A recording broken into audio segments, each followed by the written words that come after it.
Why People Miss Cable TV. Nostalgia 101. Recently, I was in a situation where I was surrounded by cable TV. I landed in the Hilton Hotel of Atlanta. For some reason, I really wanted to watch Interstellar sometime during the trip, maybe at night. I looked through the channels and there was no way to get YouTube. So, I called the hotel and asked if they had YouTube. The gentleman told me no and added a joke. Most of the limited movies available make the hotel money. Oh yeah, we have cable too. The movies that they had were being sold for $19.99. Good options, but not Interstellar level.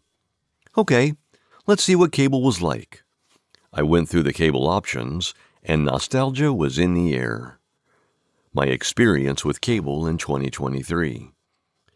After a long fruitful day in my Atlanta trip, I finally came back to my place. My legs were sore, and I was ready to lie down and turn my mind off. When I turned on the cable station, I saw something I hadn't seen in a while. TV Guide. There was a button on this hotel remote called Guide, specifically for that. When I clicked the button, I saw a bunch of different show options slowly scrolling by me. Nostalgia was at a peak now.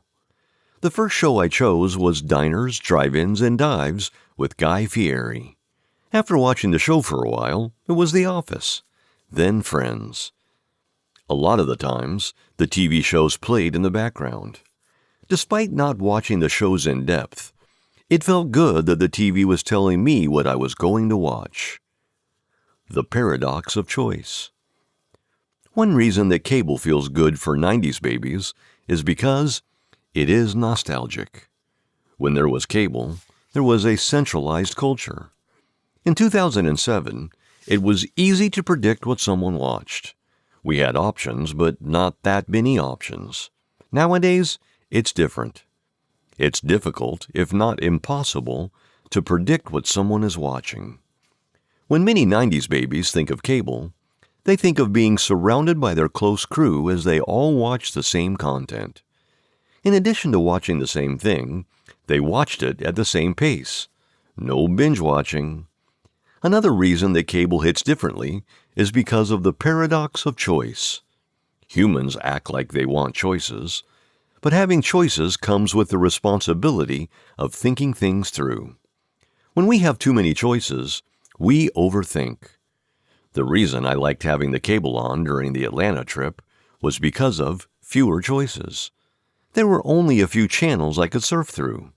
While on YouTube, I could have watched anything that I wanted. YouTube sounds like the better choice. Watch anything that I want? Sure, sign me up. However, after a long day, I just want my mind to be off. I don't want to be thinking about what I should watch. Because when I have too many choices, here's what happens. 1. As soon as I finally choose a YouTube video after 15 minutes of diligent scrolling, I get another idea on something to watch. 2. Then I switched to the new show. 3. And then I want to watch the initial thing again. 4. Rinse and repeat. Too many choices gives analysis paralysis. Is cable ever making a comeback? I'm not quite sure if cable as we knew it will ever come back, but I do see a lot of people missing it more and more. Due to more and more people missing it, I believe more streaming platforms will experiment with a feature that resembles cable TV. I find it fascinating that the media world is matching the dating world. In 2008, to find a partner, you had to go to a social event and break the ice with them, or hope that your friends and family would introduce you to someone. But nowadays, there are tons of choices. All you need to do is swipe left or right, and it soon becomes a numbers game. Many love the choices, while others hate it. They are getting analysis paralysis. Due to analysis paralysis, many are willingly asking for an arranged marriage. Heck, Netflix made a show called Indian Matchmaking. Arranged marriages are making a comeback, yes, but it's not like the arranged marriages of the past. Before, there was no dating. It was just a literal arrangement with little wiggle room. Nowadays, arranged marriages come with a matchmaker who allows the couples to date and see if they vibe with each other. So, arranged marriages of the present have a twist from the arranged marriages of the past. Today, there is dating, while before, there was no dating. Just like arranged marriages came back with a twist, I see cable TV coming back with a twist.